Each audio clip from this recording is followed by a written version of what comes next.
Rick Vanasse. It is so great to be with you. We met in person about a year ago, and I had the best time meeting you and your Vestige group, which we will talk about.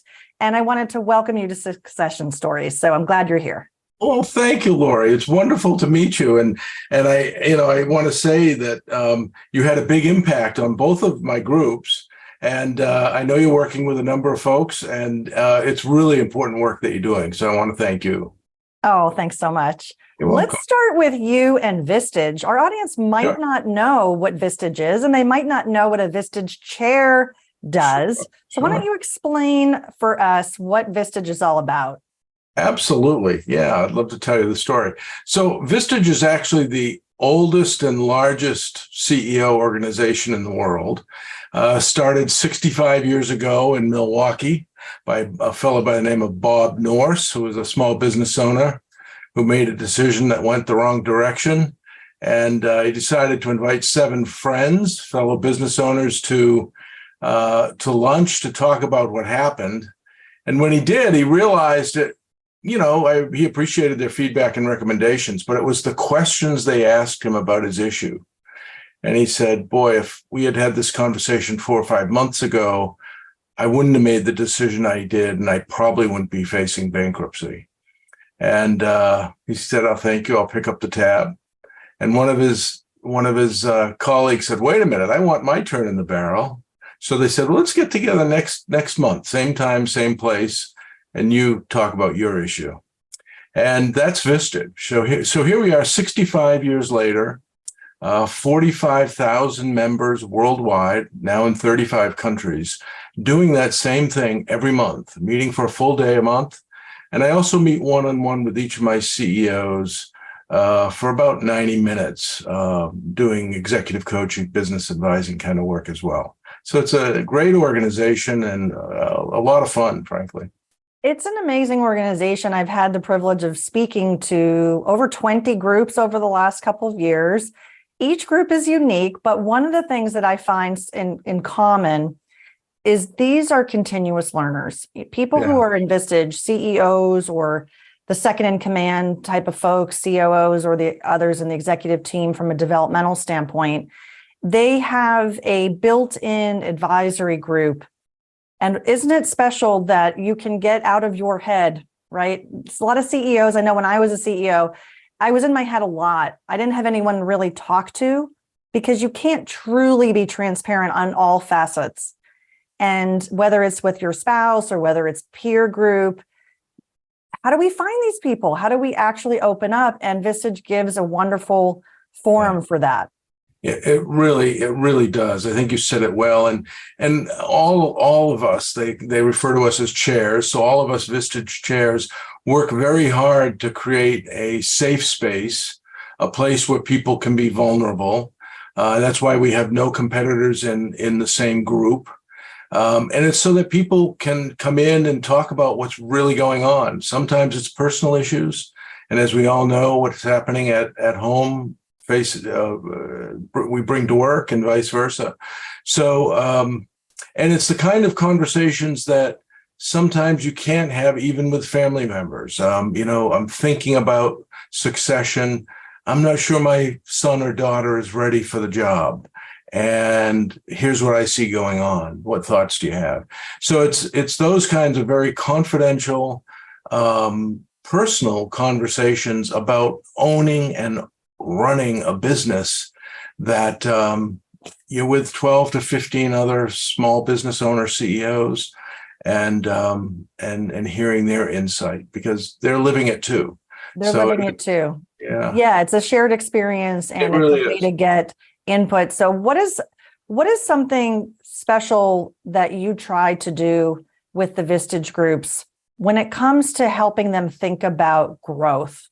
Yeah. How do you get CEOs to focus forward on some of these core themes around growth? Yeah. I think growth is the key word for what we do in our group.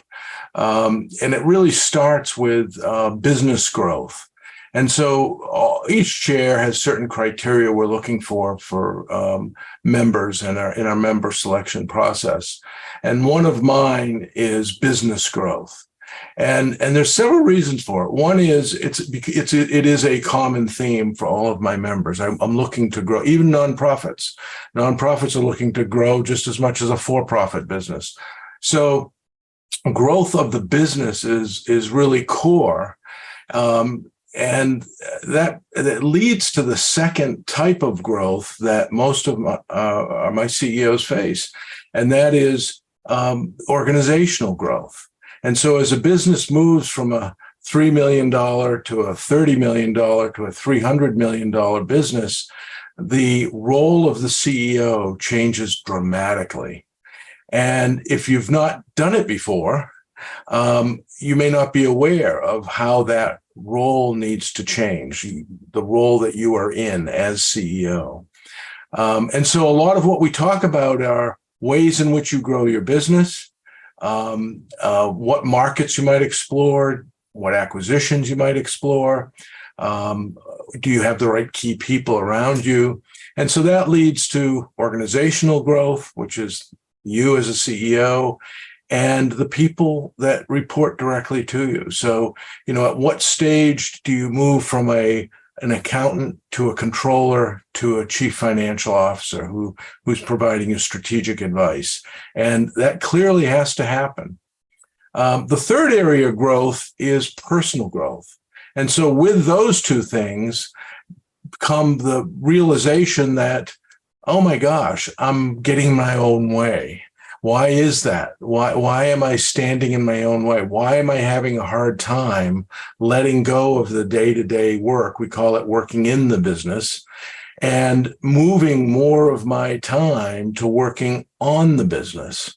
And so that's a very common theme for all of our folks, is this shift from working in the business to finding the time to be working on the business. And what I see is it's really growth that's underneath all of that.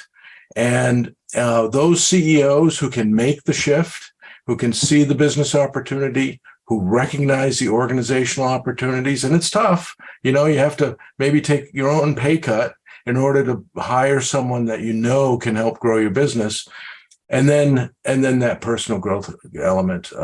So it's a real combination of growth and learning to work on the business. Yeah, let's unpack this a little bit. I want to rewind to the CEO recognizing that maybe they are standing in the way of the company's success. Right. That's a really difficult crossroads, don't you see from your experience? Absolutely. And so let me share with you, Laurie, a little bit about that personal growth side of things. Because with every member, I'm meeting for 90 minutes a month. And what we're exploring is the business issues and opportunities. And then what does that mean? What are the implications for them as a leader? So we're looking at their personal leadership. And there's an analogy I use with all my folks. A fellow by the name of Ron Heifetz wrote a great article called Getting on the Balcony. And so when folks ask me, what's this one-to-one thing, Rick? What's this all about? The analogy I use, it's about you and I together going from the dance floor to the balcony to have a conversation as the two of us watch you dance on the floor. And sometimes we have to go to the second balcony. And when we go to the second balcony, we're looking at not just you dancing as a CEO owner, but we're looking at the people around you and how you're interacting with them. And occasionally we go to the third balcony. And at that point, you see the entire ballroom, the whole ecosystem, the whole market. And at that stage, you're really looking at patterns, and you're able to see things and you're observing things that when you're only focused on your feet down on the floor, you're just not going to see. Why do I use that analogy? Several reasons. One is it's gaining that perspective of working on the business. So that's clearly part of that analogy. But the other core part of that analogy is having that conversation as we're watching the CEO dance. having a conversation as we're watching the CEO's behavior. And that's really where we form our self-awareness. And so self-awareness is a really critical tool for people to have to understand how they are leading or not their business.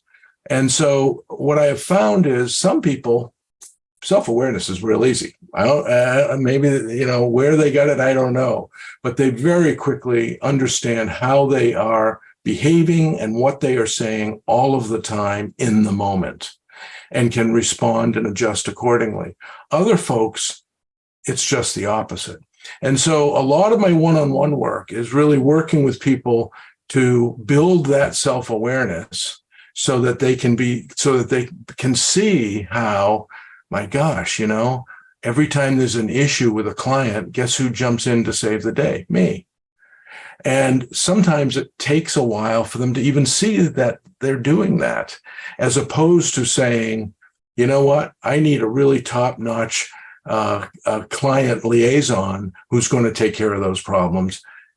In other words, get to the balcony, start working on the business. So it's that kind of a developmental stage of self-awareness that ties into your behavior as to whether you're working on the business or in the business. Yeah, I like that analogy of the balcony a lot. I think that's a really good visual. And it also is interesting to think about what's holding us back. Yes. Do you have any CEO examples or folks in Vistage that have been holding themselves back and then there was a transformation that you witnessed? Yes. Yeah, I've got several actually. So one was very similar to what I was describing, where we had a CEO. And when you're a small company, when you're in that $10 million, $15 million range, you are working 80-hour weeks. You are very much in the business. You cherish the few hours or 1 or 2 days a month that you're able to work on the business. But what this individual was doing is, as issues came up, they found themselves on the client floor, answering all the questions, solving the problems for the clients, giving direction to their employees. We talked a lot about that. They agreed, yes, that is the behavior. How do I change that? Let's get a really good COO in, a good number two who's going to relieve you of that kind of day-to-day responsibilities. It never happened. Either they were not empowered or they just found it very frustrating when they came into that environment. And so they were never able to pull it off. And this went on for 2 or 3 rounds. And guess what? The business didn't grow. They were unable to grow the business if the CEO has to decide everything and do everything. So that's kind of a classic case that I've seen multiple times. I've got other examples where people have become very aware of their behavior and were able to lead very differently their senior team and let go. And probably one of the hardest things is when you let go to someone who you've gotten to know, who you trust, who brings a lot to the party, but they're going to do it differently than you would. And that's the first test. The test comes when that number two or that head of business development approaches the contract conversation differently than you would. And so, a lot of my time is helping that CEO to just stay back, bite your tongue, and how do we all learn? We learn by either succeeding or failing. And so you gotta let that person have some space and give it a try. And lo and behold, many of them found they did it better than I would have. And that's what you want to do. You want to go hire people who are better than you in their particular area and trust them to do the work. Trust them to do the work. Absolutely. Yeah. Yeah. When I came into your groups and did a workshop, the workshop was about strategic growth and what makes your business more valuable, transferable, and attractive to a potential buyer. And we had a good 3-hour session. This is, we got to a good level of depth and covered a lot of ground. Yeah. I want to talk about that workshop. I want to talk about the transition content as it relates to what we were just saying about growth. Yes. Because one of the main messages that I know I communicated, and I'm sure you do as well, is that a owner-dependent business is not very transferable and will have less value. And all the hard work that they've, been doing all these years, they won't see a reward for that. So let's talk about transition.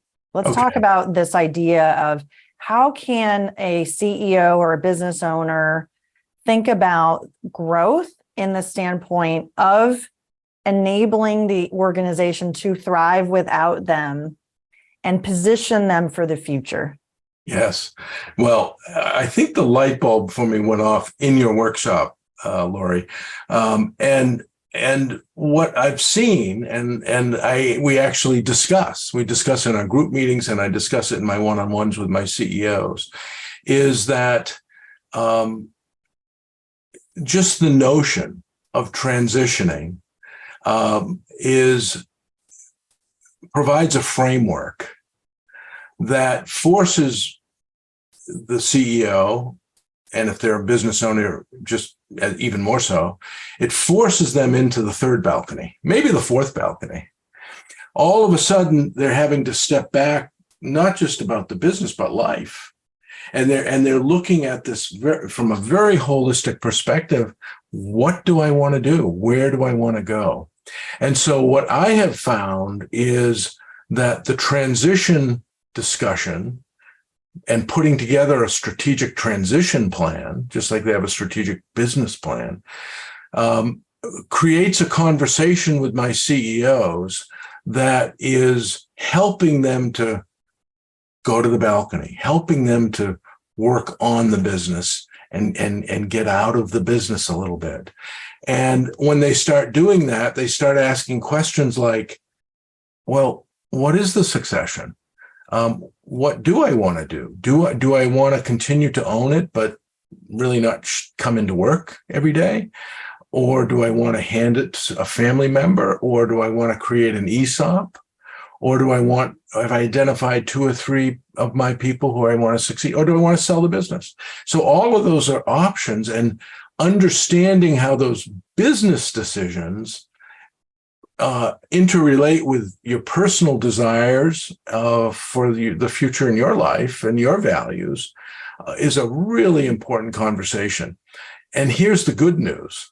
The more we can have transition conversations, the more they're getting out of the day-to-day. And guess what happens?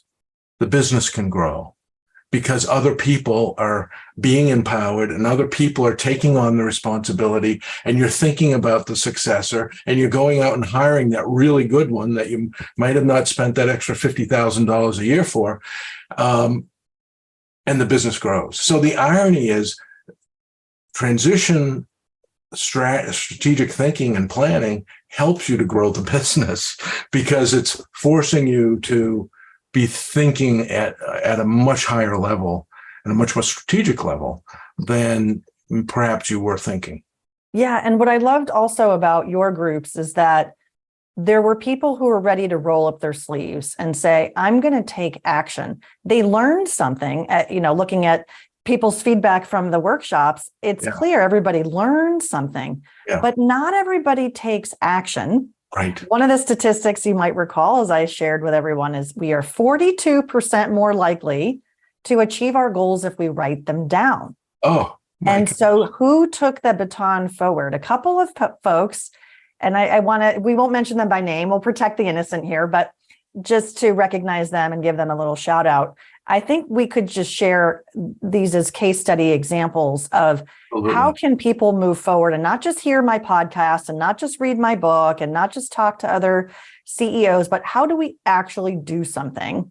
Absolutely. And one of your Vistage members is an absolute, what I would call mountain climber. He is all about growth. He is all in. Age-wise, he's in his 40s, and life stage-wise, business-wise, the business has been around, I think, 5-6 years. Is that accurate? Yes. Yeah. So he's a go-go, right? He's all about learning, loves to learn, loves to think about how what he's learning can be applied to his business. And he and I are focused on not just growth, but growth that's going to drive enterprise value. And I think the key thing for some owners is that not every dollar of revenue or dollar of profit is worth the same. That's right. An example would be project revenue versus recurring revenue. That's probably the most impactful change we could make in our business. And that's a big thing that he and I are starting to really work on and shape for what they have as a service business, not a product business.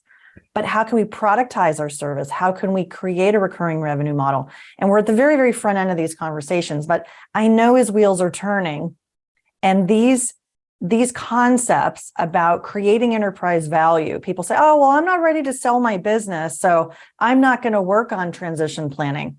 Well, listen to this example where here's this guy, he's clearly not ready to sell his company. He's in growth mode, but he knows it's all about what can we put in place now to build enterprise value for the future? Right. Well, I think it's a great example of people stepping back, looking at the whole, asking those personal life questions, and understanding that those are important questions relative to your business, and to begin exploring what could be. And as you said, start writing it down. And guess what? You can always change it. That's right. And I think it's once someone says, well, I know I don't want to sell my business, so I don't need to think about that. Well, you just stop the train, and all the learning has stopped, all the innovation has stopped, and exploring options that you didn't even know existed has stopped. Whereas saying, yeah, you're right, Laurie, we're all going to exit someday. And why not begin thinking about that from the very beginning, and what that might mean, and what the options are. And what that does is it just opens things up in terms of how you choose to run your business, who you choose to bring in and put around you. And that's really the key. And if you're able to bring people around you that can really run the maybe better than you can run the business, now you have a different choice. You have new options. Maybe, do I keep the ownership, but let these folks run it, and then take my time and energy and the wealth that's being created and start this other business over here that is ready to roll? So I think to not do strategic transition planning is frankly as dangerous as not doing strategic business planning. And I don't know what general, right? Patton, let's call general, but like they all say, once in the battle, you deal with the issues at hand, but you're going to go in far more prepared with far more options if you've thought through what your plan would be. So I hope that reinforces what you're saying. Absolutely. And it's also reinforcing my book. If there's one quote that's a commercial for my book, that's it. It's a great book. And one thing I want to mention about your book, Laurie, and that came out of the workshop is, and several of our folks really caught this. So a lot of the transition work that you discuss is about the business transition, and it's about ownership, and it's about succession. But there's also the personal side to it. And I think you touched that in the book. And so many of the folks that we have brought in and that we speak with, it's a investment banking perspective, which is beyond the financials, obviously, but rarely does it touch the personal side.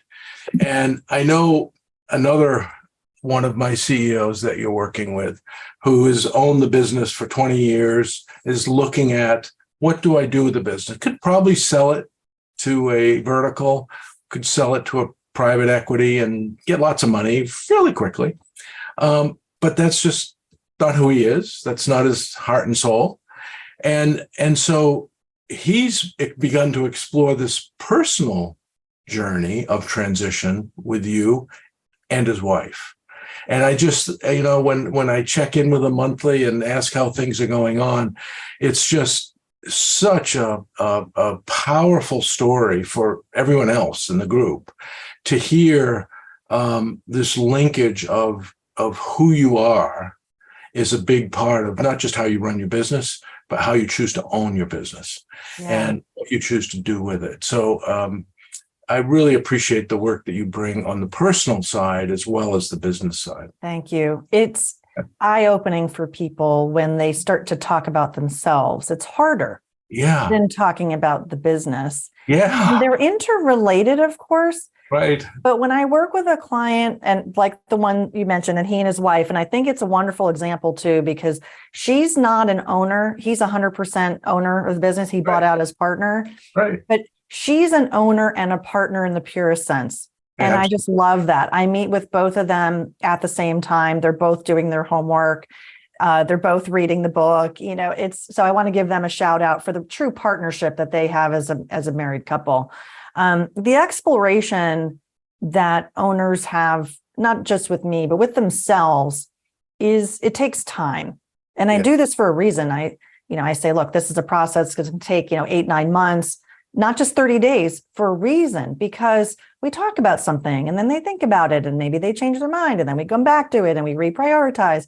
As you said, we write it down, but we can make changes to it. Absolutely. A plan can be flexible, and that's what this is all about. A lot of people, I'm not going to do transition planning because I'm not ready. Well, transition planning is about getting ready so that whenever you have life coming at you, you're prepared. Right. And another piece of the personal side, I think that I didn't really talk about it in the workshop, but I do for sure talk about it with these clients, is the contingency planning. The what if side of life that we really don't want to happen, but what if that happens? And then who will own your business after you becomes really the surviving spouse or some other mechanism if you create that. And so just like we want to prepare our business for this continuous growth and value, we are also, I'm encouraging my clients to think about the risks and how do we manage these risks in the business. But then there's these personal and economic risks with the business, especially if you're 100% owner. Yes. And it's a little uncomfortable, I got to say, but it's forcing people to, here's a basic question, right? Who has check signing authority in your company? Right. Right? Great question. And if the answer is you, you're the only person. You're the only one. Something happens to you, then okay, now you're dealing with the courts and probate and all this stuff. And what a pain. Right. And people, so I don't want to bring the conversation down. We'll elevate it back up to happier things. But I guess the point that I want to make with you, Rick, is I think that it is a holistic perspective, right? It isn't just one thing. And it isn't just one sitting to have one conversation and say, oh, I'm done. And that's the encouragement, not only in the book, but also, with our client work and the work you're doing with the groups to hold them accountable. I think that's the other big thing I really appreciate about Vistage is that because you're meeting once a month, not only one-on-one, but as a group, you have a continuous opportunity to be checking in. And yes, we talked about it 6 months ago, but we're not forgetting that you committed, right? And I'm going to hold you accountable. I do that too with clients. That's the other, thing that I can help with, of course. Right. And so let's not get them to stand in their way. Like let's help them and encourage them. And I think you're doing a great job of that. Go ahead. I'd like to just build off that, Laurie. One of the aspects and the kind of the magic of Vistage, if you look at Vistage groups over the last 65 years. The average member is it's 7 years, and that includes the 20 or 30% who decide in the first year or two that it's not right for them. So typically, if you hit that 3-year point, odds are this is part of who you are and part of your business. And what the advantages of that are, and people really become friends. So it's not only holding each other accountable, but it's really getting to know one another and knowing that that other person is there, their perspective will be there, and to support each other through these changes, these evolutions. And as a member comes in and says, I know I was talking to you last time about selling to private equity, but this time, I'm really thinking twice about it. Here's my latest thoughts. What do you think? That's not only important feedback, excuse me, for that individual, but everyone around the table is learning from that. And so it is seeing that evolutionary change of those, both the business strategic plans as well as the transition plans. It is seeing that and witnessing that and being a part of that over time that really makes the whole experience pretty unique and pretty powerful. I mean, you don't even get that on a corporate board, right? On a public board. No. It's all business and you have terms and you're in and then you're out. This goes deeper than that. And it's a different kind of accountability than what you see in a publicly held board. So it's exciting. That's exciting. Now, I appreciate that very much about what you do and your leadership with Vistage. Yeah. I want to shift into action. I like having actionable ideas for the audience. They're listening to this and they're thinking, okay, what are some things that I should take away? What would you give as 3 pieces of advice? One is to very purposefully set time aside to think about working on the business. And what are those bigger strategic kinds of conversations, which definitely need to include transition. And it's almost at the next level. So, first you got to be thinking more strategically about the business. How do I grow it? Do I have the right people? How do I get the right people? How do I empower them? How do I get out of the way? And then the transition. Okay, what is my long-term plan? What is my long-term agenda? So how do you do that? You need to start thinking about it. I ask all of my members, have you ever journaled? And most have at some point in their life. And so I encourage them. I said, start writing it down. Take 10 minutes in the morning, take 10 minutes at the end of the day, whenever you can find the time with some solitude, and just put down on the left-hand side of the page, draw a line. Left-hand side's the what, the right-hand side's the so what, or the why. And what oftentimes happens is the what column becomes shorter and the so what column becomes longer. And what people are doing is they're reflecting, they're stepping back, they're thinking.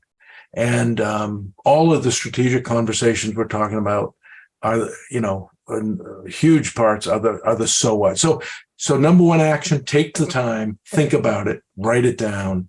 And then I would encourage you to share it with somebody. And so if you're part of a Vistage group, great. That's a great place to be sharing this. Other people will be expecting it and looking forward to hearing that story. If not, hire Laurie, bring Laurie in. And I think you can provide an enormous service for people to be doing that kind of thinking and reflection. Yeah, reflection, making the time, working on the business and not just in the business is a great message. Yeah. Rick, is there a quote that you would like to share? I ask everyone if they have a favorite quote. I actually do. And you're going to smile because it's yours. Okay. I'll never forget when you came into the meeting And the first slide you put up, at least that's how I remember it, is a wonderful question. And your challenge to the group was that there's one thing I can guarantee you all. You will all be exiting your business someday. And the question is, have you thought about it? And do you have a plan for your transition as you do a plan for your business, strategic plan for your business? And not a single hand went up. And I knew who around the table had been thinking about it because I had been in conversations with them, but there was no structure for it. There was no framework for doing that kind of thinking, both personally and the implications for the business.